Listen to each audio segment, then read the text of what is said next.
Hello అండి, welcome to my channel. ఈరోజు వీడియోలో అయితే ఉలవచారుని ఎలా తయారు చేసుకోవాలో చెప్తానండి. వీడియోస్ పెట్టడం ఈ మధ్య అయితే అస్సలు కుదరట్లేదు. కాబట్టి నా ఛానల్లో ఎంతో ఫేమస్ అయిన ఉలవచారుతోనే మళ్ళీ మొదలు పెడదామని అయితే స్టార్ట్ చేశానమాట. సో దీనికైతే ముందుగా ఉలవలను అయితే తీసేసుకోవాలండి. ఈ ఉలవలు అయితే నేను ప్రతిసారి డీమార్ట్లో అయితే ఉలవలు తీసుకొస్తూ ఉంటాను. బట్ ఈసారి రోడ్ సైడ్ అయితే వాళ్ళు పల్లెల్లో వాళ్ళు ఉంటారు కదా, సో వాళ్ళైతే అమ్ముతూ ఉన్నారనమాట.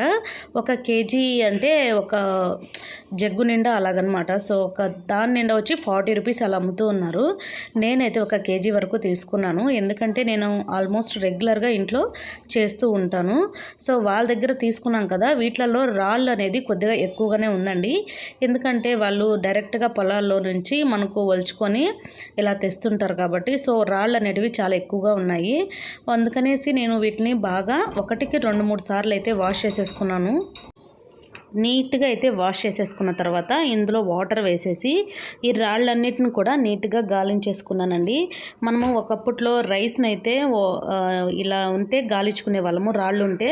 సో వీటిని కూడా నీట్గా నేనైతే ఒక పెద్ద దాంట్లో వేసేసుకొని నీట్గా రాళ్ళు మొత్తం గాలి చేసేసాను. అయితే చాలా వరకు రాళ్ళు వచ్చాయండి. సో అదైతే నేను వీడియో అనేది చూపించలేకపోయాను. ఫైనల్గా మళ్ళీ 1-2 సార్లు అయితే వాష్ చేసేసి మంచి వాటర్ అండి, వాటర్ అయితే వేసి డైరెక్ట్గా ఇలా అయితే పక్కన పెట్టేసుకున్నాను. ఇలా మనకు ఒక నైట్ అంతా కూడా నానాలండి. ఉలవలు అనేటివి ఎంత బాగా నానితే మనకైతే అంత బాగుంటుందన్నమాట ఉలవచారు అనేది. సో చూసారు కదా, మార్నింగ్కి అయితే బాగా నానిపోయాయి అనమాట. సో నేను కొద్దిగా వేసినా కూడా నానిన తర్వాత అయితే చూడండి ఎంత ఉబ్బాయో. సో ఇప్పుడైతే చూసారు కదా, నేనైతే వీటిని చూపిస్తాను చూడండి. ఇలా మనం పట్టుకొని నలిపితే మనకైతే నలిగిపోవాలి. సో అంత బాగా నానాలి. ఇది 1 or 2 అవర్స్ అని మనం చెప్పలేం, కానీ వీలైనంత వరకు ఓవర్ నైట్ నానపెట్టుకుంటేనే మనకు బాగుంటుందండి. సో వీటిని కూడా నేను మళ్ళీ 1-2 సార్లు అయితే వాష్ చేసేసుకున్నాను. వాష్ చేసేసుకున్న తర్వాత దీన్నైతే మనం కుక్కర్లో పెట్టయితే ఉడకబెట్టుకోవాలండి. కుక్కర్లో వేసేసి మనకు కావాల్సిన తగినన్ని వాటర్ అయితే వేసేసుకొని కొద్దిగా సాల్ట్ అయితే వేసేసుకున్నాను. వేసేసుకొని వీటిని అయితే నేను ఒక 7-8 విజిల్స్ అలా పెట్టుకున్నానండి. అలా పొయ్యి మీద అలా పెట్టిన తర్వాత సో మనమైతే దీనికి సరిపడా చింతపండు అయితే తీసేసుకోవాలి. చూశారు కదా, నేనైతే ఇక్కడ ఒక 7 విజిల్స్ అయితే పెట్టాను. ఆల్మోస్ట్ నాకు కుక్ అయిపోయిందండి. మరీ మెత్తగా అయితే అవసరం లేదు. ఇలా వీటి నుంచి వచ్చిన ఈ రసాన్ని అయితే పక్కన తీసేసుకోవాలన్నమాట, ఉలవలు లేకుండా. నేనైతే కొద్దిగానే చేసుకుంటున్నానండి, ఎందుకంటే ఒక రోజుకి సరిపోతే బాగుంటుంది. మళ్ళీ ఎక్కువ మిగిలిపోకుండా కొద్దిగా అయితే చేసేసుకుంటున్నాను. కొద్దిగా ఉలవలను అయితే వాటర్ అనేది యాడ్ చేసుకొని మిక్సీలో అయితే ఇలా పేస్ట్ లాగా అయితే చేసేసుకోవాలి. దీన్ని కూడా మనము ఇంతకుముందు మనం తీసుకున్నాం కదా ఉలవల నుంచి, దాంట్లో అయితే వేసి కలిపేసుకోవాలండి. ఇలా వేసుకోవడం వల్ల మనకు ఉలవచారు అనేది చిక్కగా కూడా ఉంటుంది, అందులో టేస్ట్ కూడా బాగుంటుందండి. సో డైరెక్ట్గా ఇందులో వేసి అయితే కలిపేసుకోవాలి. అలాగే మనమైతే పక్కన చింతపండు నానపెట్టుకున్నాం కదా, సో చింతపండు రసాన్ని కూడా మనం అయితే బాగా కలుపుకోవాలి. ఇది వేసిన తర్వాత చూడండి ఎంత చిక్కగా ఉందో. కొంతమందికి ఇలా ఉలవల్ని పేస్ట్ చేసుకొని వేసుకోవడం ఇష్టం ఉండదు, అది ఆప్షనల్ అండి. అలా వేసుకోకపోయినా ఉలవలు ఉడకపెట్టిన రసం నుంచే మనమైతే ఉలవచారు అయితే చేసుకోవచ్చు. నేను కూడా ఇక్కడ చింతపండు నుంచి చూశారు కదా, చింతపండు అయితే నానపెట్టుకున్నాను కదా, దాని నుంచి చింతపండు రసం కూడా తీసుకొని ఇందులో అయితే యాడ్ చేసేసుకున్నాను అనమాట. మనకు ఎంత పులుపు కావాలో అంత పులుపు వేసుకుంటే సరిపోతుంది. చింతపండు రసం యాడ్ చేసుకున్న తర్వాత ఇందులోకే కొద్దిగా పసుపును కూడా యాడ్ చేసేసుకున్నాను. అలాగే నేను కొద్దిగా కారపొడిని కూడా యాడ్ చేశానండి.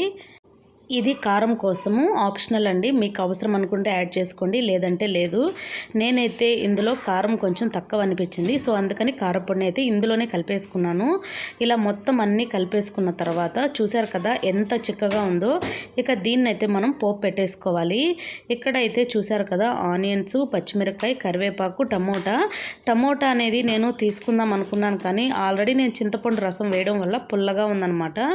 సో అందుకని నేను టమోటానైతే స్కిప్ పెట్టేసేసాను.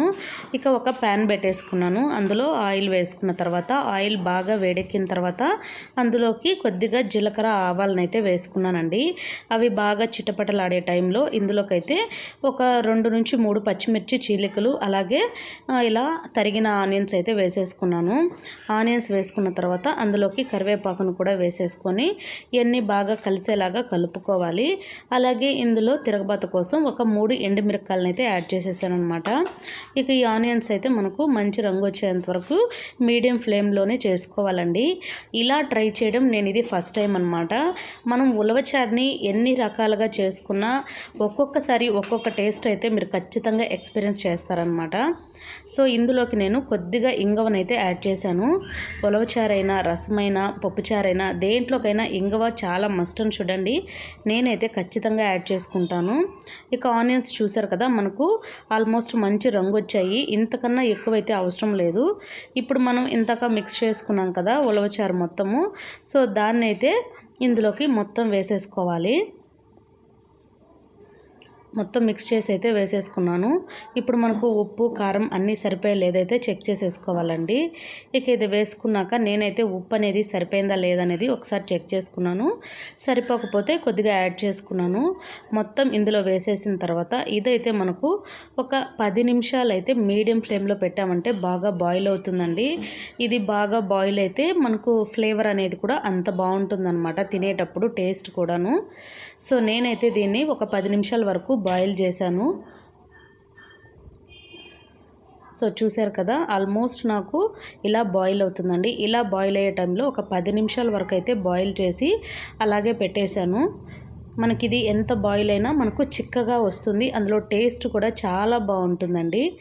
నేనైతే ఇప్పటికీ ఉలవచారుని చాలాసార్లే చేసుంటాను. బట్ మీరు నేను వీడియోస్ పెట్టుంటే కూడా చూడండి, ఒక్కొక్కసారి ఒక్కొక్క స్టైల్ అయితే చేస్తానన్నమాట. ఎలా చేసుకున్నా ఉలవచారు టేస్ట్ అనేది అసలు మారదండి. బాడీలో హీట్ ఉన్న వాళ్ళకైతే చాలా మంచిదన్నమాట. సో ఇలా బాగా బాయిల్ అయ్యే టైంలోనే మనం కొత్తిమీర ఉంటే కొత్తిమీరని యాడ్ చేసేసుకొని మనం దించేసుకోవచ్చు. ఇంకా కొద్దిగా చిక్కగా కావాలి అనుకున్న వాళ్ళైతే ఇంకొక 10 నిమిషాలు కూడా ఇంకా మనం బాగా మరిగించామంటే అది ఇంకా బాగా చిక్కబడుతుందండి. సో వేడివేడి అన్నంలో కానీ ఉలవచారు వేసుకొని ఏదైనా ఫ్రై వేసుకొని తింటుంటే రుచి అనేది అంత బాగుంటుంది. సో నేనైతే గ్యాస్ ఆఫ్ చేసేసాను. నాకు ఈ కన్సిస్టెన్సీ అయితే సరిపోతుంది. ఇక దీన్నైతే నేను సపరేట్గా ఒక బౌల్లోకి అయితే తీసేసుకొని బాగా చల్లారిన తర్వాత మనం సర్వ్ చేసుకొని తింటే చాలా బాగుంటుందండి. సో చూసారు కదా, ఉలవచారు చూడటానికి అలాగే తినడానికి రెండిటికి బాగుంటుందండి. నాకైతే ఉలవచారు వీడియోస్కి చాలా కామెంట్స్ వచ్చాయి రకరకాలుగా. సో ఏమంటానంటే ఎలా చేసుకున్నా కూడా మనం కొన్ని ఫుడ్స్ అనేటివి మనం తీసుకోవాలి, మనకు నచ్చే విధంగా మనం చేసుకోవచ్చు. సో చూసారు కదా, ఫైనల్గా ఇదన్నమాట ఉలవచారు అనేది. సో ఇది వీడియో. ఇలాంటి మరిన్ని వీడియోస్ నా ఛానల్లో మీరు చూడాలనుకుంటే ఛానల్ని అయితే ఇప్పుడే సబ్స్క్రైబ్ చేసుకోండి. ఈ వీడియో కనుక మీకు నచ్చినట్లయితే లైక్ చేయండి, కామెంట్ చేయండి, అలాగే షేర్ చేయండి. Thank you for watching.